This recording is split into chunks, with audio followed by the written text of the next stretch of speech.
What's up, guys? Welcome back for episode number 26 of this 32 in 32 series where I preview every team's 2025 offseason, going from the bottom all the way towards the top, and the team that wins the Stanley Cup.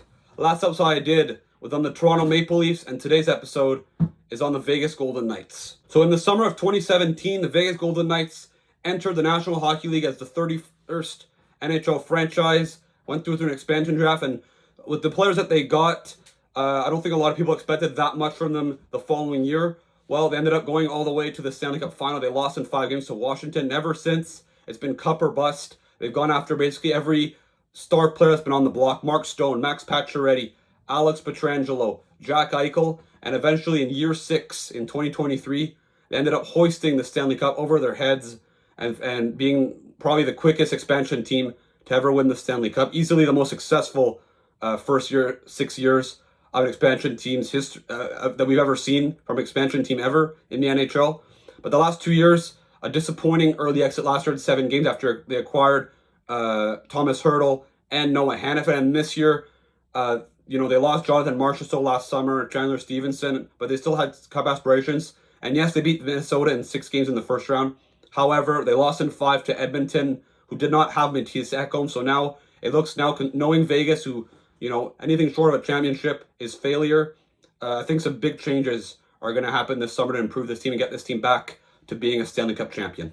Still, the Vegas Golden Knights had a very strong season. They finished first place in the Pacific Division. It's written here, the Central Division is the Pacific Division. They finished third in the National Hockey League. They lost in the second round to Edmonton. Their general manager, Kelly McCrimmon, has been there. At first it was George McPhee, but who's now the president of hockey operations. But Kelly McCrimmon is in there, I think, also from the beginning. Obviously, he's going to be super aggressive this summer. Bruce Cassidy's been there the last 3 years. He was there when they won the 2023 Stanley Cup. Their record, 50 wins and 110 points. Their goals for per game, 5th in the National Hockey, 3.34. Their goals against average was 3rd, 2.61, so a very strong team.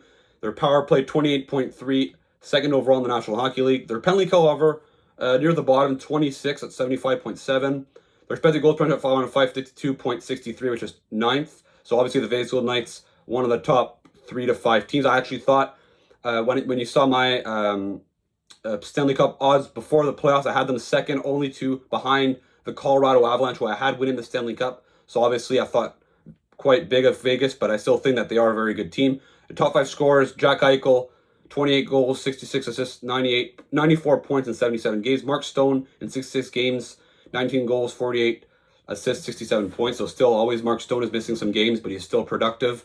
Thomas Hertl in 73 games in his first full season in Vegas, scored 32 goals, 61 points. Shea Theodore, 67 games, 57 points. And Dorofeyev had a breakout season in 82 games, 35 goals, and 52 points. Their goaltending, Aiden Hill, a .906 save percentage in 50 games. And Samsonov, who's a free agent, an .891 save percentage. They took a chance on him. He was, pretty average for them, but Vegas, I suspect, is probably going to get another goaltender. Now for the projected lineup before the 25-26 season, before all the offseason moves. So Arvin Barbashev, Jack Eichel, Mark Stone, Brett Howden, William Karlsson, Pavel Dorofeyev, Alexander Holtz, Thomas Hertl, Nicolas Roy, Raphael Lavoie, Cole Schwindt, and Keegan Colasar. On defense, Noah Hanifin, Alex Pietrangelo, Brady McNabb, Shea Theodore, Nick Hague, Zach Whitecloud, and then net, Aiden Hill and Akira Schmid.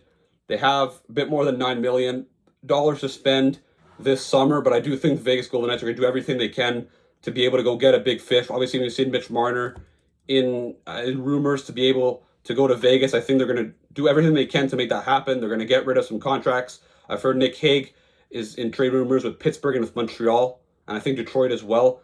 I think Pietrangelo at $8.8 million. I wouldn't be shocked if they decided to either dump him to another team or buy him out. Honestly, knowing Vegas, they did it to Marc-Andre Fleury. They could do it to Alex Pietrangelo. I think William Karlsson's another option, another guy that they could maybe consider trading as well. So I think Vegas can do everything they can in order to bring Mitch Marner to Vegas. And it's not like Vegas has any, high impact players that their contracts are expiring. Riley Smith has got the trade deadline at 34 years old. Obviously a former. Well, he played there to start his first 6 seasons in Vegas, but they can't afford letting him go. Brandon Saad, Victor Olofsson, Tanner Pearson, obviously Samsonov, who's a free agent as well. They're going to have to maybe replace him.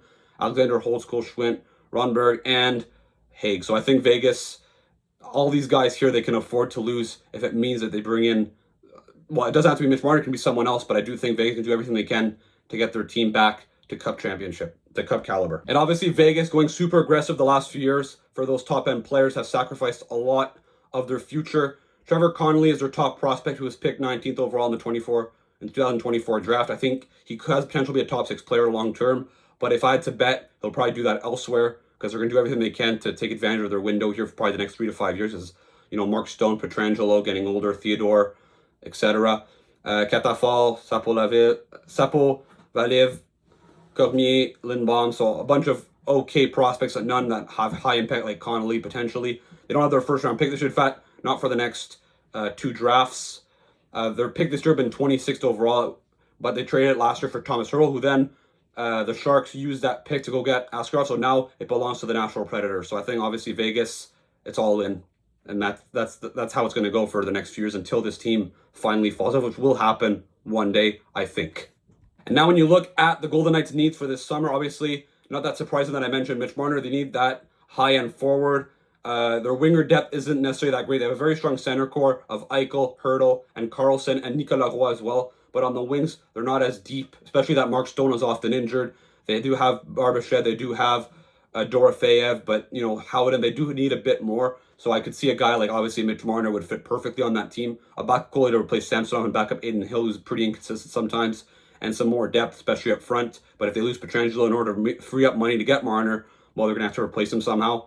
Their long-term needs, obviously, there's a team that is built to win now, so obviously more elite young talent in order to replace the older guys here, and more picks and prospects. Not that complicated with Vegas. Russ, that puts an end to this video. Let me know in the comments, what should the Vegas Golden Knights do this summer? Do you think they should go get Mitch Marner? How much would you be willing to pay if you're Vegas to get Mitch Marner? Who would you be ready to let go of in order to free up cap space to make that kind of move? Don't forget to check out some of my previous videos of this 32 and 32 series and the ones coming out in the coming days. Don't forget to like and subscribe, and I'll see you again for another video. Ciao.